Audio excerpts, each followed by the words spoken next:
It's April the 8th, Picks edition of the MLB Gambling Podcast on the Sports Gambling Podcast Network. It's brought to you by Underdog Fantasy. Sign up at underdogfantasy.com, promo code MLB SGPN to get up to $1,000 in bonus credits.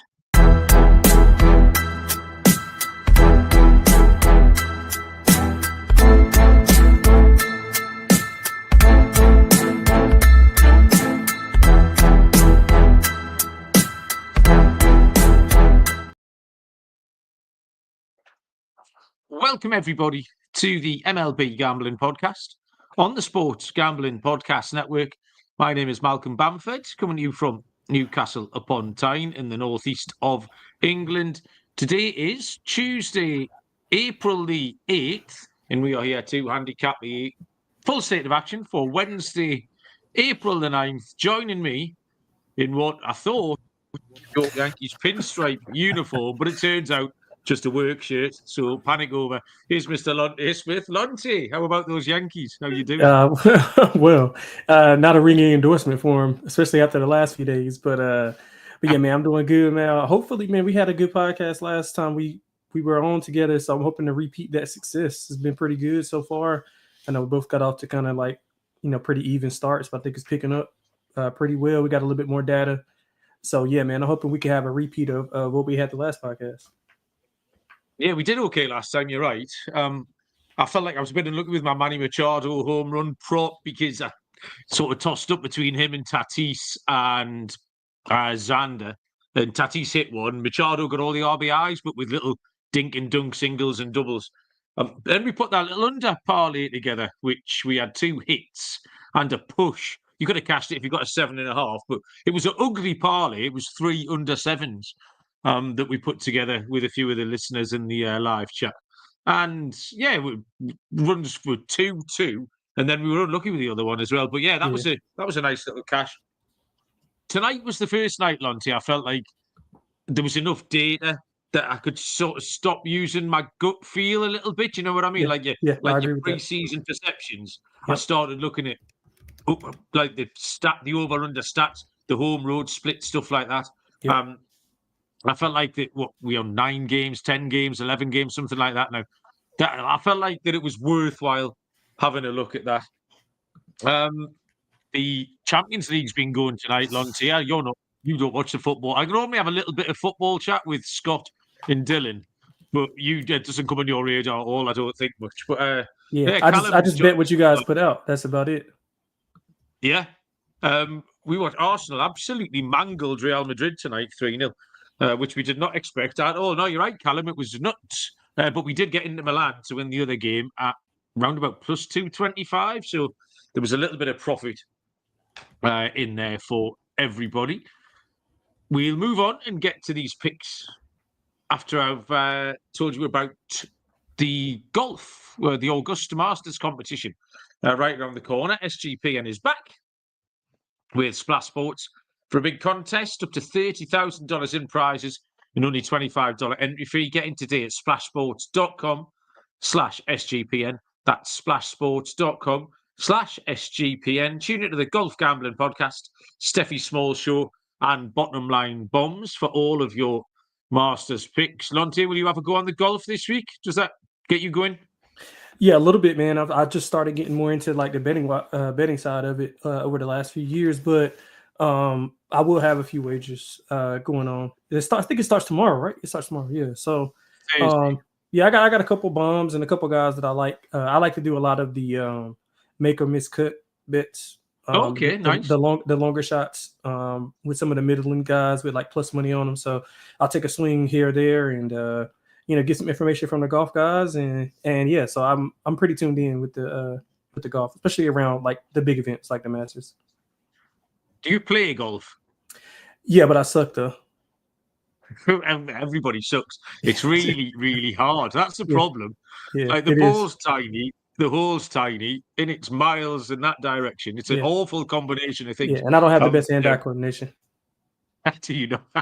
You see, I'm quite an exceptional athlete, Lonte, as you can well imagine. But I don't know what you're laughing at. Yeah, but golf somehow manages to evade me. I shoot 95. If I play well, I shoot 95. If I play badly, I shoot 95. I just can't not shoot 95.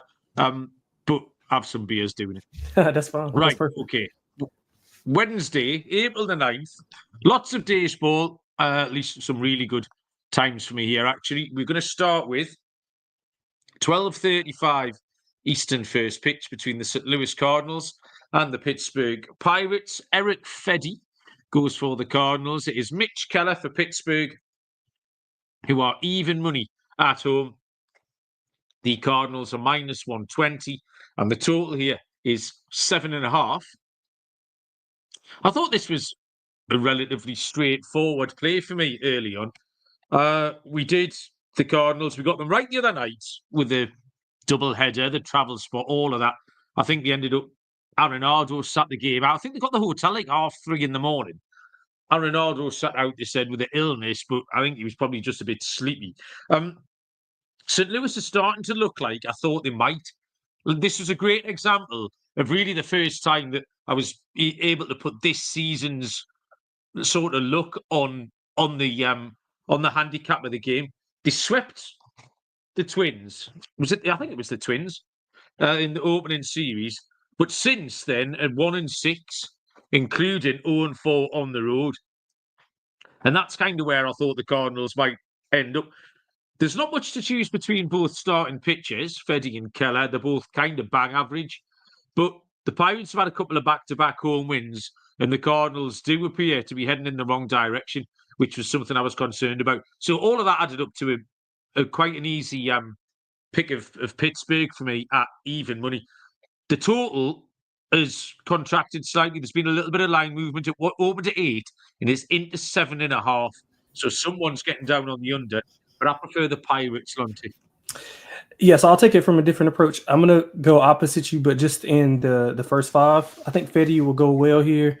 He was roughed up versus Boston. 6 earned runs, 2 of those were home runs. He had 4 walks, in 3 innings pitched. So he did start against Pittsburgh last year in one game. He pitched pretty well against them. I think this team is somewhat of the same. I'm still pretty much in fade mode of the Pirates. I mean, they've yet to win versus a quality pitcher. And I think Fedde is a little bit above average on that quality pitching metric. Keller, 1 good start versus 1 bad start. He pitched well versus Miami, who's not good offensively. I'm not saying that St. Louis is, but I think they're a little bit better offensively than what Miami is. He's had 3 starts versus St. Louis last year. He was 1-2. He allowed 4+ runs in 2 of those 3 games, 5 home runs in that span. Again, this lineup with St. Louis is pretty much going to be the same. So I'm going to take the bullpen out of it because the bullpen of St. Louis, the ERA is above 5. They're allowing about 7 runs per 9.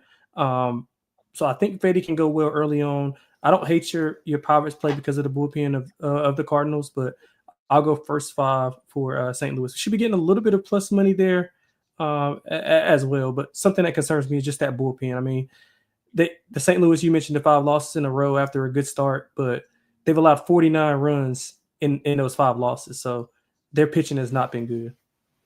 Yeah, that was the concern. That rotation's horrible. John joined us in the chat, as has Gio. Gio likes Terry Carpenter's hot start for the Tigers. Good win again for the Tigers. We'll get onto that. Unfortunately. In a couple of games' time here. The second game we look at today is a 1:10 Eastern first pitch between the Miami Marlins and the New York Mets. Max Meyer starts for Miami, and Tyler McGill will go for the New York Mets. Minus 235 the Mets, plus 200 the Marlins. Total is 7.5. The second game of the series is in play as we speak. I've got it on the telly. 2-2 through 4 innings. We did hit the unders. We like Miami under. The Mets haven't started hitting yet. Both pitchers going well. I mean, is this a different handicap from the one we did 2 days ago, Lonte? Yeah, I don't think so. But I do think that Miami's been feisty versus the Mets. If you look at, they've been inconsistent, but they played them fairly well outside of the first game on the 31st of March. Mets, stringing together some wins, 5 in a row, 2 versus Miami. Their pitching has been really, really good. They're hitting not so well. So their team ERA is around 172. Miguel's had 5 straight winning starts. That's dating back to last year, so that's including 2 this year. He's had 10 innings pitched, or 10 1/3 innings pitched. one earned run versus solid offenses like Toronto and Houston. I think the Mets team total may be good here. I mean, Meyer's been okay. He's at 7+ Ks in both of his starts, so that's something to look at if you want to fade the Mets offense and more so bet on the pitching, because that's just how they've been playing as of late. But I'm gonna go under here, and I would take a shot with the Marlins, man. If Meyer can go well, and the hitting struggles keep continuing for the Mets, they can stick around. I mean, they've been sticking around in these games. You said it's 2-2 right now, so that's another game they're sticking around in. So if they can hang around and we got a shot at the end to win all 9 at bats, I think the Marlins might can sneak away and get one here. I've got 2 players written down, Lonte. One is the under and one is Miami to win. I've got the exact same players as you. In a low-scoring game, McGill's all right. I don't mind him. I quite like him. He's not minus 235 pitcher. In a series, like we say, that Sunday night game was 2-0. Monday night game, was 2-0. And this is sitting at 2-2. So yeah, if the Mets win, they might squeak by one. But one swing of a bat at 2-1 for the Miami Marlins, I've got no problem. I do like both pitchers. Max Meyer's been on my radar a long time. Definitely want to follow, especially in the first 5. But with the unders, Miami are 4-3 to the under against righties. The Mets are 7-2 straight up and 5-1 first 5 against right-handed pitching. The Mets pen's been really, really good as well, which is not something you get to say very often about the New York Mets. So yeah, I'll go double bubble on here, the same as you. We'll take a flyer on Miami, but the under looks like the system play here. 1:10 Eastern. First pitch is Lonte's New York Yankees at the Detroit Tigers. Left-handed pitcher Max Fried for the Yankees, and Jack Flaherty will go for the Tigers. Minus 140 the Yankees, the Tigers plus 120, and the total sits at 7.5. I just didn't think the prices should be this far apart when the Yankees are struggling a little bit on this stand. Fried has had 2 decent starts, 2 New York Yankees wins in those 2, but they've lost 3 in a row now on the road, and Detroit are proving tough opposition for anybody. They had that tricky start in the Dodgers where we were quite impressed with how they acquitted themselves. Flaherty pitched well against LA, then backed it up against the White Sox, which he should do. And I'd prefer to ride with Detroit on the money line, but I do like both SPs here. The Tigers aren't as sharp against left-handed pitching. So I'll take the first 5 under. But if you want me to take a side, it would have to be the Tigers, Lonte. Yeah, I'm with you. I mean, you just can't bet the Yankees right now in current form. It seems like I have to talk about Fried every time the Yankees play, simply because I didn't like the signing. But he did pitch well versus Detroit in his only start. He only played against Detroit once, and that was last year. He gave up 1 earned and 6 1/3. I mean, he's a contact hitter. I mean, he's a contact pitcher. So if Detroit can get the bat on the ball, put it in play, they could score some runs here. I mean, they've won 4 in a row versus the Yankees, 13-4 combined score. All of those games did go under, so I'm with you on that first 5 under. Detroit's actually won 6 of the last 7. Flaherty's been good as usual. 3 earned runs combined in his last 2 starts.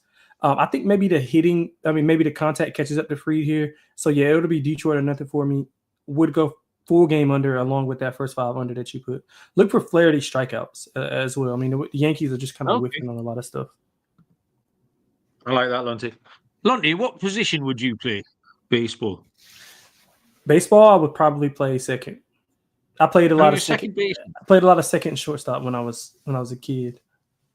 I'll tell you what I like about that. I like the confidence with which you said that. There's no messing about. Yeah, you're like, yeah, that's my area. No, yeah. I had it in my head there. You were a catcher. I don't know why. I just looked at you and thought, catcher. When we were younger, me and my brother, I used to have pitch sometimes. My brother used to play catcher. So. Oh, there you go. Don't know why I asked. I was just interested. That's all good. We move on. I'll tell you what, Edge Boost. If you've ever had your deposit blocked by your bank right before a big bet, if you've needed cash at 2 a.m. for another shot at the tables, but hit your ATM limit, Edge Boost has got your back. Edge Boost is the first ever bank account built for bettors. With Edge Boost, all your gambling-related transactions will always be approved. No more headaches. If you're a high roller, you can move for $250,000 a day on your Edge Boost via Visa debit card with unlimited withdrawals. Works 24/7 for instant deposits. Never wait for a wire to clear again. Every time you deposit into a qualified gambling account, you earn cash back up to 0.5%. No usage fees, no minimum balance. It's a bank account, not a credit card, so there's no approval required or credit checks. And finally, Edge Boost has a suite of responsible gambling tools to help you manage your bankroll and make informed decisions. Go to www.edgeboost.bet, promo code SGPN. That's www.edgeboost.bet, promo code SGPN. Sign up for Edge Boost today. And we are brought to you by MyBookie.ag. MyBookie is your place to bet on every sport, including the Masters. Plus props for every game. MyBookie accepts customers from tons of locations. I'll be getting stuck into Min Woo Lee at 35-1 for the Masters over at MyBookie.ag. Our promo code there is SGPN for a 100% deposit match up to $1,000. That's MyBookie.ag, promo code SGPN. 2:20 Eastern first pitch is the Texas Rangers at the Chicago Cubs. Tyler Mahle has the ball for the Rangers. For the Cubs, it will be Shota Imanaga, left-handed pitcher, -149, the Cubbies. The Rangers here are +130. I've seen no total on this one all day long, actually. I've been hunting high and low. Usual Wrigley Field issues. Lonte, Texas at Chicago.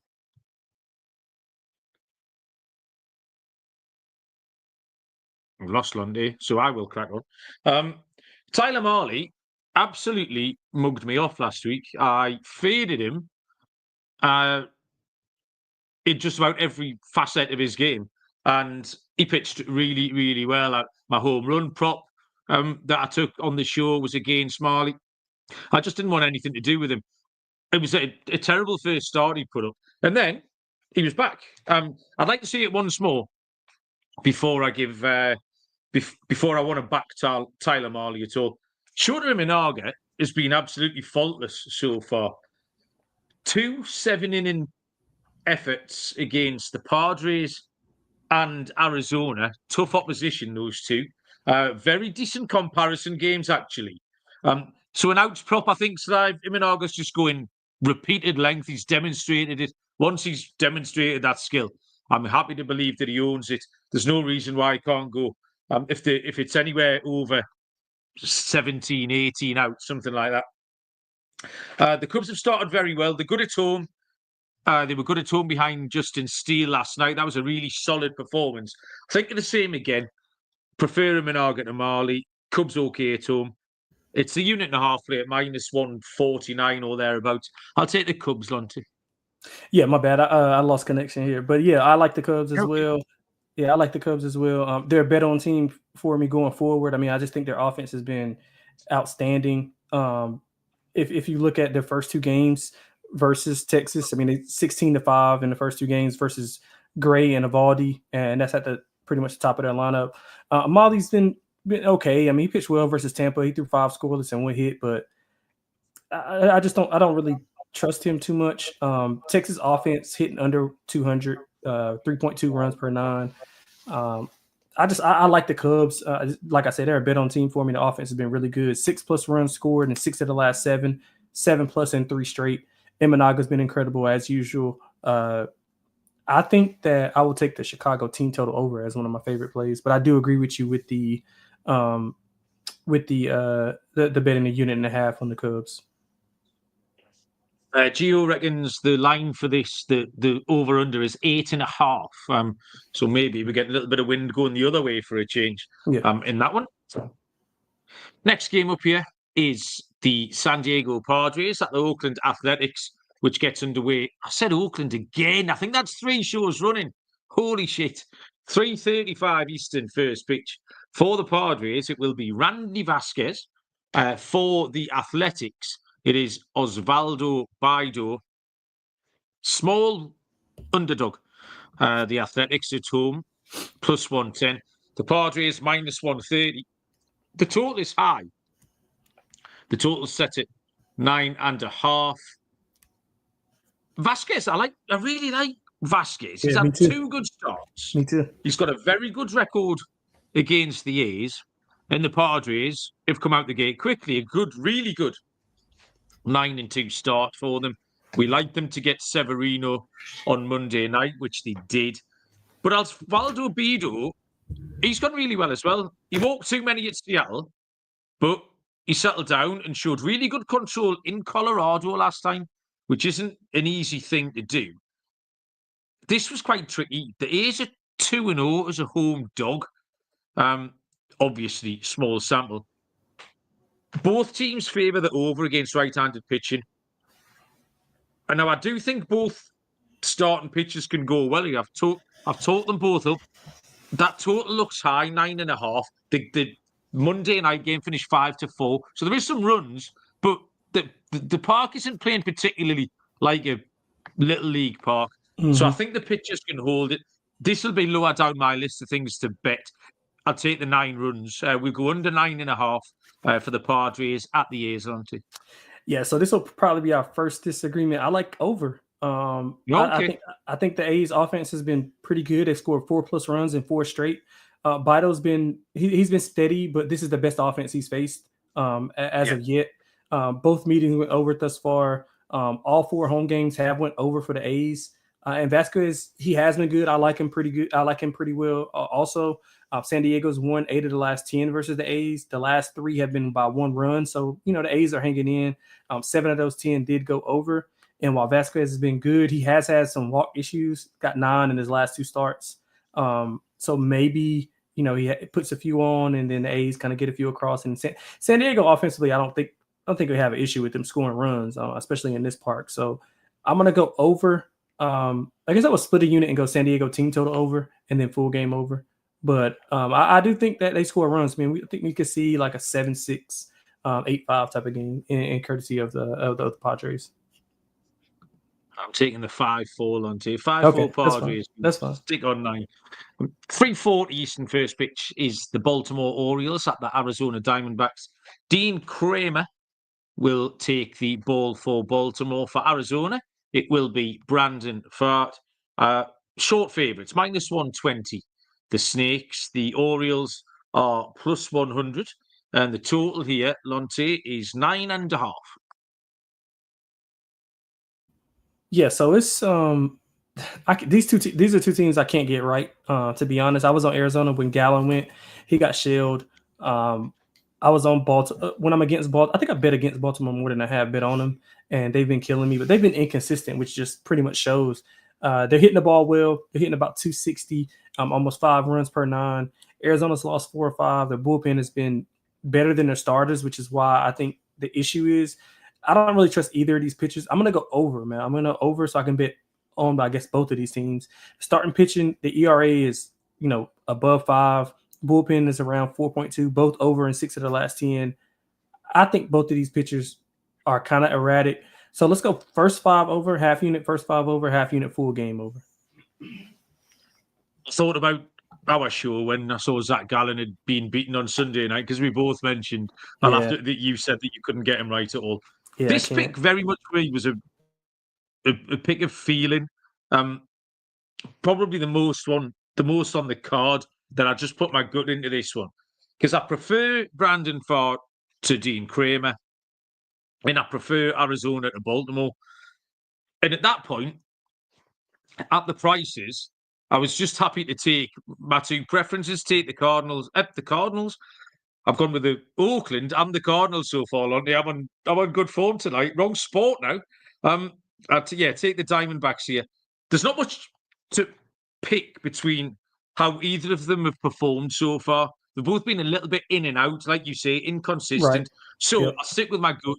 My preferred pitcher and my preferred lineup for both is Arizona. So I'll take the Snakes at -120. Next up is a 3:45 Eastern first pitch between the Cincinnati Reds and the San Francisco Giants. Nick Martinez for the Reds and Justin Verlander goes for the Giants. -145 San Francisco. The Reds are +125 and the total sits at 7.5. Martinez, he hasn't been terrible, but he hasn't been great either. The word I've written down is he looks vulnerable so far. Like he's treading a fine line. He's given up 3 homers in the 2 games. But Justin Verlander's a real head scratcher. He only managed 7 outs against Seattle in quite an inauspicious start last week. He did face this Cincinnati lineup on March the 29th, and he did okay. That was a low scoring game. The Giants couldn't hit Hunter Green on Monday. There was just loads of conflicting trends for me. So I just found the strongest ones I could find, which is that the Giants are 7-1 straight up against righties, 5-3 to the over. So 7.5 with Martinez and Verlander on the mound does look low, but I'm just going to stick with the Giants. I'm going to stick with that Giants 7-1 against the righties. Nick Martinez isn't Hunter Green. The Giants ran into Green last night. They should find this a little bit easier. So I'll take the Giants, Lonte. Yeah, so these are 2 teams that I have been getting right. We go to a game that I couldn't get either team right to getting both of these right. So I was on Verlander pretty good at the last show that we did. That was kind of one of my misses. He was not sharp at all versus Seattle. You mentioned it, 7 outs, 5 hits, 3 earned runs. So I'm going under. Martinez, I mean, like you said, he's been okay. Like I don't really know what to expect from him. He hasn't been winning, and the home runs have been an issue. They're hitting around 205. I mean, the thing with the outside of the 11 runs that they put up against Milwaukee, they've scored a total of 6 runs in their other 6 games out of the last 7. So that's kind of concerning for me. The pitching has been solid, 2.76 ERA for the starters. They just can't hit anything. So inconsistent is the word that I've been for Cincinnati. They split 4 games so far. Cincinnati won the lower scoring games. San Francisco won the higher scoring games. So I think we get somewhere in the middle. I'm thinking like a 4-3, 4-2 Giants win now. So I'm going to go San Francisco and under. Yeah, this was hard. There's that discrepancy you've just mentioned that I noted this down on Sunday night. 37 runs in 9 games for the Reds. Yeah. Sounds all right. But 25 of those came in 2 games. Yep. So that's 12-7. And then they had 2 more on Monday night. So 14-8. It's not very many. Yeah. The Giants, traditionally, for the last few years, don't score tons in head-scratching pitching. So, yeah, again, quite a long way down my list of games to bet on that would be. We move on. I'll let you know about Underdog Pick'em. You can play any sport and win up to 100 times your money. Use our code MLB SGPN to claim a special pick and first-time deposit offer up to $1,000 in bonus credits. UnderdogFantasy.com, promo code MLB SGPN. And Rhythm, who have launched MLB now, this is exciting. Scott and Adam are all over this on the Propcast, which is going 3 mornings a week. Rhythm is live for MLB, but they've got the NBA and the golf going as well. Building your own model is simple and easy. Sign up today for a 7-day free trial at sportsgamblingpodcast.com/rhythm. That's sportsgamblingpodcast.com/RITHMM. Next game up is a 4:05 Eastern first pitch between the LA Dodgers and the Washington Nationals. This is the 1 or 2 games that are off the board here. The Dodgers are officially TBD. They've had some pitching shenanigans. Blake Snell's gone to the IL. They're starting... Who are they starting tonight? It's Robleski. Yeah, Justin Robleski's going tonight. So maybe a little bit of movement for the Dodgers. Tentatively, yeah, Yoshinobu Yamamoto is who I've got going here. And Jake Irvin will go for Washington. Washington and Mackenzie Gore are fast becoming my story of the season now. Because twice I've backed him at big prices and he lost. And then I left him alone and he won at a big price. So we'll see what I can do. But I mean, yeah, Dodgers Nationals here. Have you got... Yeah, did you see Yamamoto, Lonte? I did see him. I just didn't see a line on it. I'm pretty sure it's going to be closer to like 2-1, like laying $2. Okay. This is what I'm guessing. I mean, I would assume. But yeah, I don't have a 10 on the game without having a number. I would probably be Washington or nothing for me. Washington's a feisty team, man. They're a feisty team. They hit the ball pretty well. Gore is really good. Really, really good. He's pitching well, and whenever they can get solid pitching, those young guys have been hitting the ball. So I would probably go towards Nationals at a big number. Nothing I'll be playing for sure, but it's all number dependent. Gio's pointing out that the Guardians are currently being Yeah, I saw that. hit Yeah, I saw that. That's by crazy. Shane Smith. I loved Shane Smith. I didn't get a chance to handicap, and I think I ended up with Sean Burke again. And I tried in vain to pick up Shane Smith on several waiver wires on Sunday night. Didn't bid enough. I think some shrewd people were on to Shane Smith as well. But yeah, he's going well tonight. So the Guardians look a bit of a mess. We'll get to them in 2 games' time. I took the Dodgers team total for that Dodgers game. If it is Yamamoto, the 6 scoreless against Philly was really good. Walked a few early, but then steadied after that. Irvin has had 2 average starts. He's faced tricky opposition, Irvin. He could do with an easier assignment, but he doesn't get that here. He's got a career 457 against the Dodgers. I just set the Dodgers team total on the grounds we didn't know the Dodgers pitcher. I was happy that the Dodgers could get to Jake Irvin here at home. 4:10 Eastern first pitch, the Houston Astros at the Seattle Mariners. It is Hunter Brown for Houston, and it is Luis F. Castillo. Do not get confused with the OG Luis Castillo for the Seattle Mariners. This is a different bloke. It is Luis F. Castillo for Seattle, who are even money, plus 100. Houston minus 120, and the total is 7.5. Lonte, what you're telling me about Luis F. Castillo? Well, it almost got me until I had to look twice. But I looked at several different pages just to make sure I was not going mad. Yeah, and he was a particularly sharp in 3 innings pitching his last start. I kind of like Seattle here. I mean, Houston's been inconsistent as well. Brown has been steady.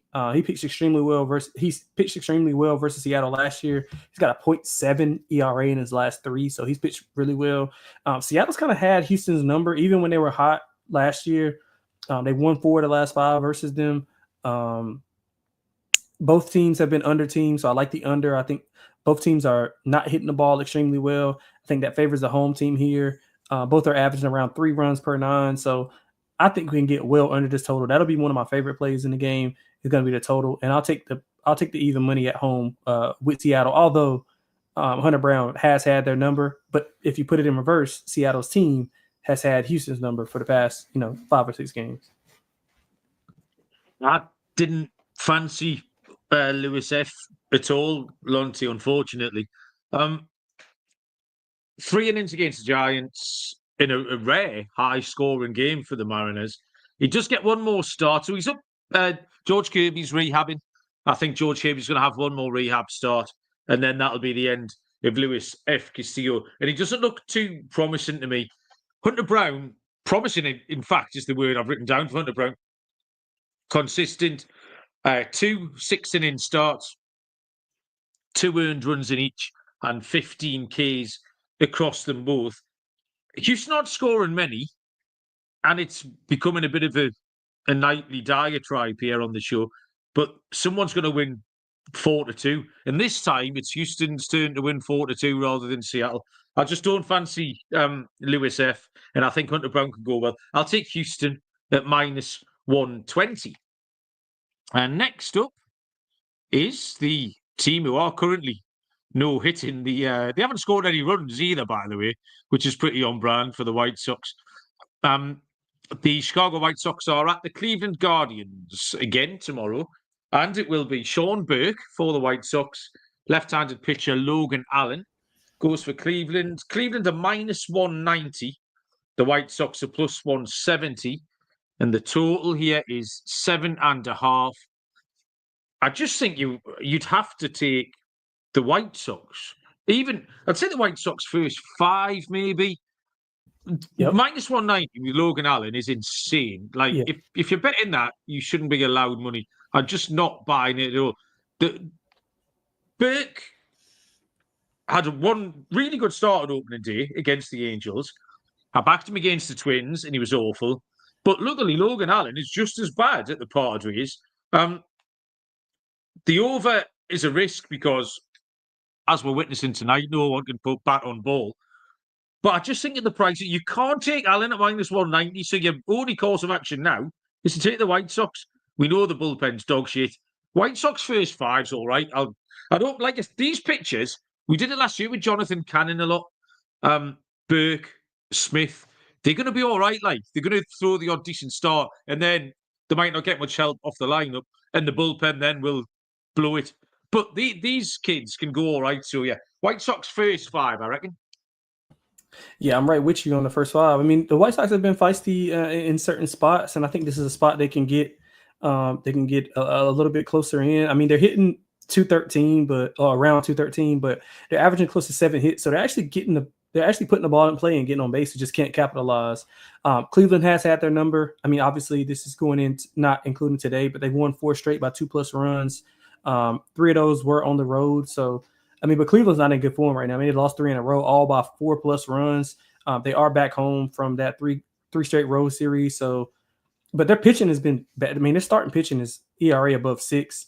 Logan Allen, as you mentioned, against San Diego, 5 walks also, and 4 earned runs and 5 in the third. So I think Chicago can jump on them early.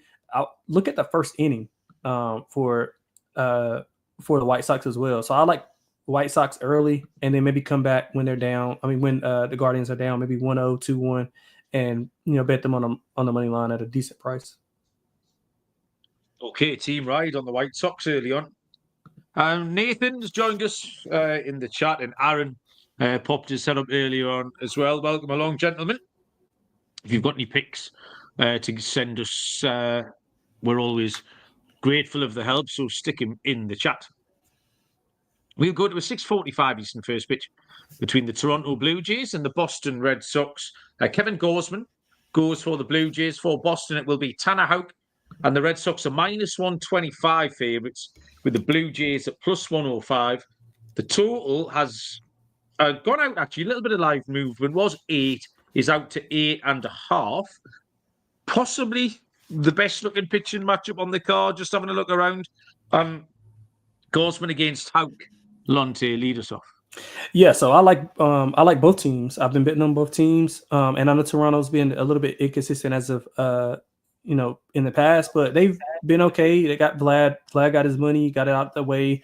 I like Gausman, especially on the road. He's pitched well. Only 5 combined hits allowed. 2 of them were home runs, so he kind of got to pipe that down.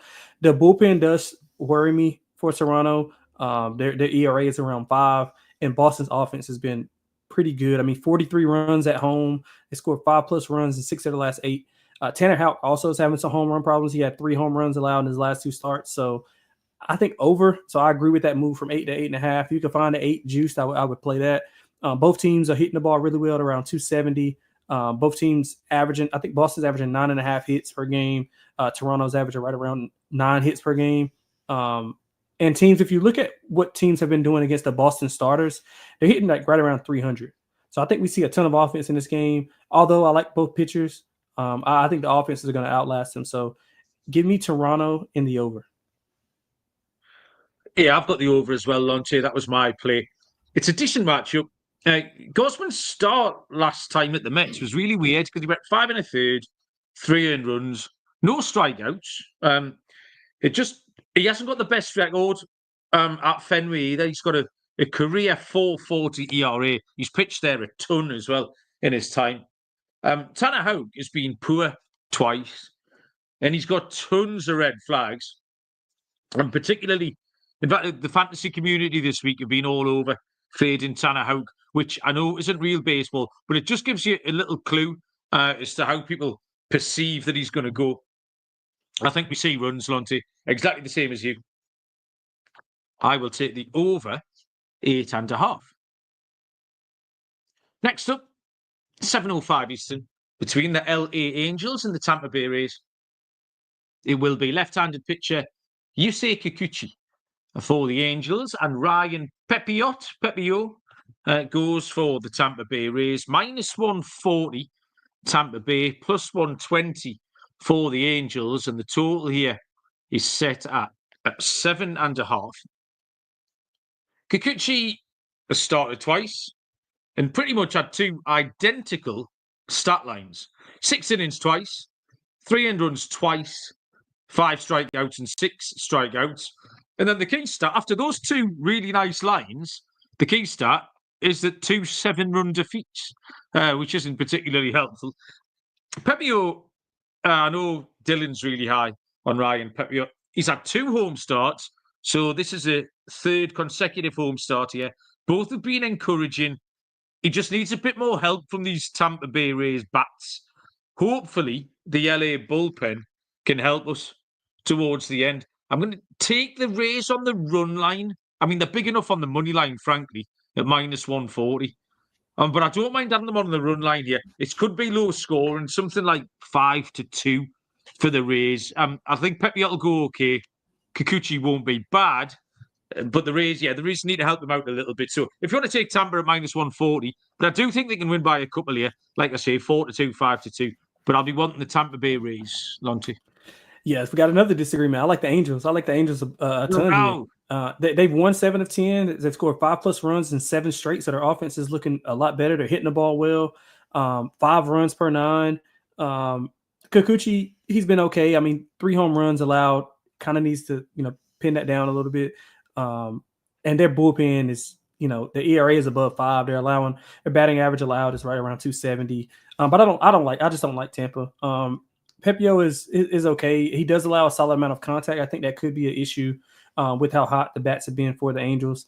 Tampa Bay, 4 straight losses. They're under an 8 their last 10. So I do like the under here as well. They are hitting the ball well, though. So they're hitting around 260, 8.3 hits per game. But I think Pepio's contact is going to be an issue here. I think Kikuchi slightly better. I think he can go slightly better. So I think we can squeak out a win 3-2. So we both can hit the under. I think hopefully I can just win my bet and you can just lose this one, Mel. I love how we're both so good at this now, Lonte. We can just casually throw out correct scores like it's nothing. Holy shit. Like it's not difficult enough.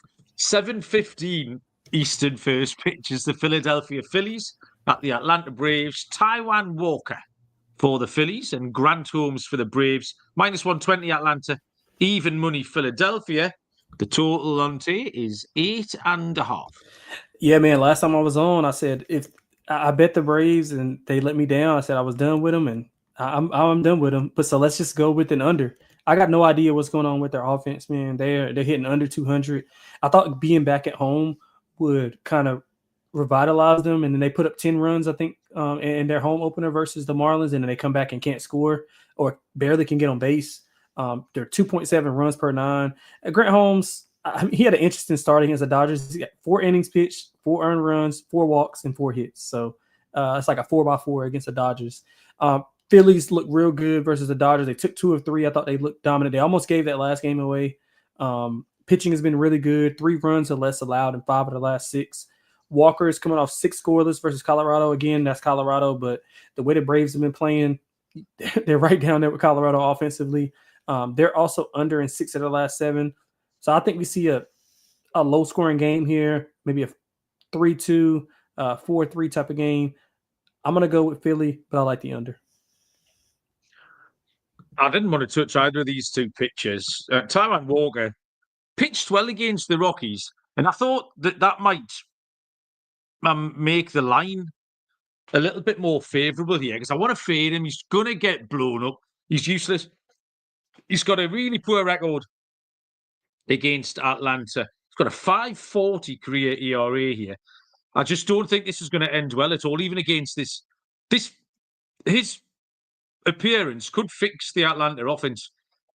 Grant Holmes has faced the Dodgers and the Padres on the road, so he's crying out for an easier assignment. This isn't it, unfortunately. But I don't know, Philly haven't quite clicked yet. They're scoring the runs in bunches. That it's not really a consistent thing. I think Walker's getting hit here. I'm going to take the Braves on the first 5, just because I'd like to say there's a lot of unknowns around here. But one thing I'm confident of is that Walker's going to get hit. So let's take Atlanta first 5 in this one. The penultimate game on the show is the Minnesota Twins at the Kansas City Royals. We have Joe Ryan for the Twins, and Seth Lugo will go for Kansas City. Plus 102, Minnesota. Kansas City minus 113. Total is 7.5. This was tricky, and I'll tell you why. Joe Ryan was poor against Houston, and I'm at a bit of a crossroads with him, and I'm in a bit of a crossroads with Minnesota, to be fair. They're 3-7. They're 2-5 on the road. However, there's a huge fly in the ointment here, and it's Joe Ryan's numbers against Kansas City because he's been backing really good. 6-0 at Kansas City with a 1.59 ERA. It's really hard to fade that. You'd be a brave man to take on Joe Ryan looking at those numbers. Lugo started twice, had 2 wins. This is his 3rd consecutive home start. The Royals are 5-1 to the under against right-handed pitching. So that stat, coupled with Joe Ryan's numbers against Kansas City, I'm going to take the under. I'll take the under 7.5. I don't trust the Twins bats, but both pitchers are primed for a big one here. Under 7.5, Lonte. Yeah, it's a good game. You took my thunder with the Joe Ryan stat. Oh, sorry, mate. I thought you shaking your head, nodding your head as soon as I said it. I had it wrote down. Yeah, but the starting pitching for the Twins has not been good. They have an ERA of almost 7. Their bullpen's been picking up the slack, 2.68 ERA.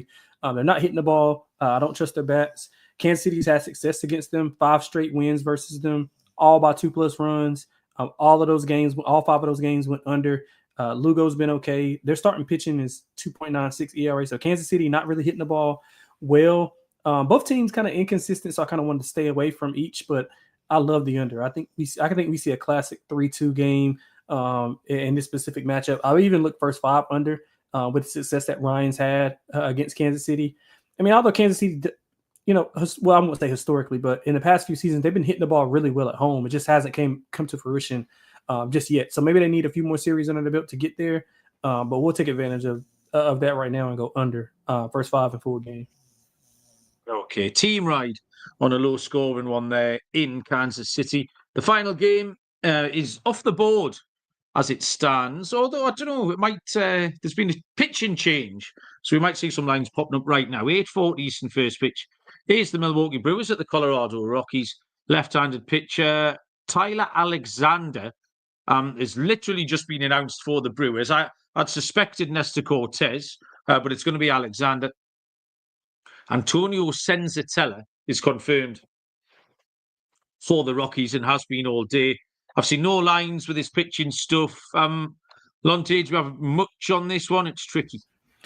Yeah, it is. If it's going to be Senzatella, I would go with not Colorado. I would go with the Milwaukee team total over, but I just would stay away from it. Over or nothing. The pitching hasn't been good for either side. I mean, Senzatella, if it is him, he's due for some negative regression. He allowed 10 hits in his last start, but no earned runs, which is kind of odd. So I'm pretty sure that's going to even out. Bullpen ERA for Colorado has been atrocious. Milwaukee as well. So I think we could see a load of runs here. Milwaukee and over. I would probably lay Milwaukee on the run line. If it is Senzatella. If it's Senzatella. Yeah. So Senzatella, he hasn't given up an earned run so far. 10 hits, though. Which is a bit of an odd one. 9 2/3. Both away from home, though. So it remains to be seen if he can go well at Coors Field. Tyler Alexander started in the pen. 2 bullpen appearances, both against the Yankees in that opening series. And then pitched 5 2/3 scoreless with 6 punches against the Reds. Short career in Coors Field, but he does have an 11.57 ERA in Coors Field. So I don't know what the total will be. Brewers haven't been doing much at all. I'd take the over. I mean, it does. Both pitchers look like they're capable of a blow up here. But yeah, I've got nothing much on this because I haven't seen any lines, Lonte. So happy to leave that down the bottom of the list. Lonte, that is 15 games in the book. Do you want to lead us off with your lock and dog, or do you want to do it Do you want me to do it while Oh you yeah, write man. down those times? Because the last twice you've stolen my picks as well. Well, I'll let you do the honors then. I'll let you do the honors. Right, okay. I've got loads of dogs to choose from here. Oh, I'm going to go with the biggest dog on the card is the answer. We're going to take the Miami Marlins at plus 200 to get it done against the New York Mets. Like Maya a lot. Don't mind McGill, but minus 235 for McGill.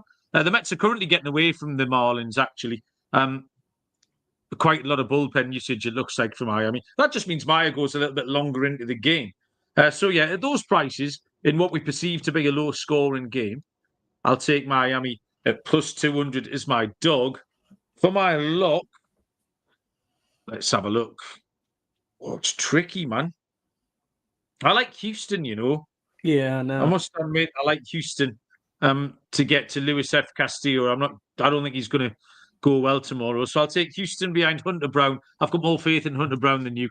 I'll take Houston at minus 120 on the money line, Lonte. Yeah, so I'm gonna lock up San Diego. I think they'll go into. I guess they won't go in, but they'll. I think they'll dominate this game. 130 is pretty short. I think I would have it like around 150, especially the way Vasquez has been going. 1.69 ERA. Bado's been fine, but again, this is going to be the best offense that he's faced, and I think the Padres can go well here. So minus 130 for the lock. For the dog, a game that we did. I wanted to go Toronto, but they're only plus 05, so I'll steer away from that. And let's go with, and I want to go Chicago first 5, but that's not out yet. So let's go with the Halos. We'll go with the Halos plus 120. I think Kikuchi gets it done. I'm not really a believer in the Rays. I like what the A's have been doing with their bat. So plus 120. I think we get the better pitcher. So yeah, let's go Angels. Okay, go Angels.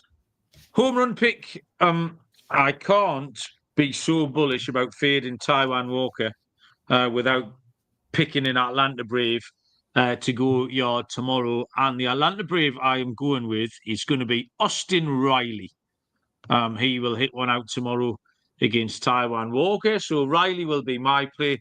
Lonte, who's your dinger pick for tomorrow?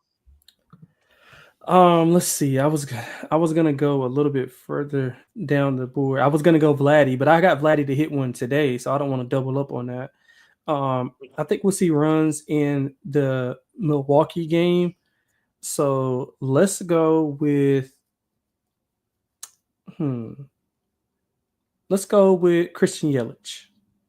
Okay, nice. Let's go with Christian Yelich. He's hit the ball okay. He had back-to-back hits. He hasn't had an extra base hit yet. Well, actually, he had one. He got one home run. So, but I think in Coors, I think he'll be able to hit one over. So let's go Christian Yelich. Fair enough. We did lose that no-hitter, by the way, in Cleveland. Still nothing, 2 hits each through 7 innings there. So that one's gone down the pan. Lonte, thank you very much, mate. That was good. Sir. I feel we're setting into a nice rhythm now.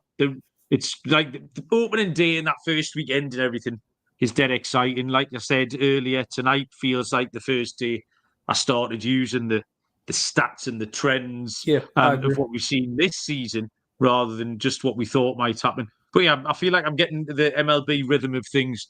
Lonte, anything you want to tell the people before we let them go? No, but I completely agree. I mean, the more data we can get, the better. I think the analysis will be. It's hard going with like preseason, and some people use their priors more often than not. And I tend to lean on those a lot earlier until we get a lot more at least until like the first month and a half. I may go half on my priors, half on numbers wise, but the more information we get, I think the better we'll get. So I completely agree with you. We had a good show last time, and let's hope this one is just as good. Yep. Fingers crossed, Lonte. Thank you very much. Thank you, John and Gio, Nathan and Aaron, everybody else who joined us in the chat. We do appreciate it. That is what makes this show. I'm back tomorrow, I believe, with D-Rock doing the Wednesday night show for Thursday. So good luck with all your picks. Like, rate, review, thumbs up, 5 stars, all of that bollocks. Good luck with your picks, and we will see you all down the road. Cheers.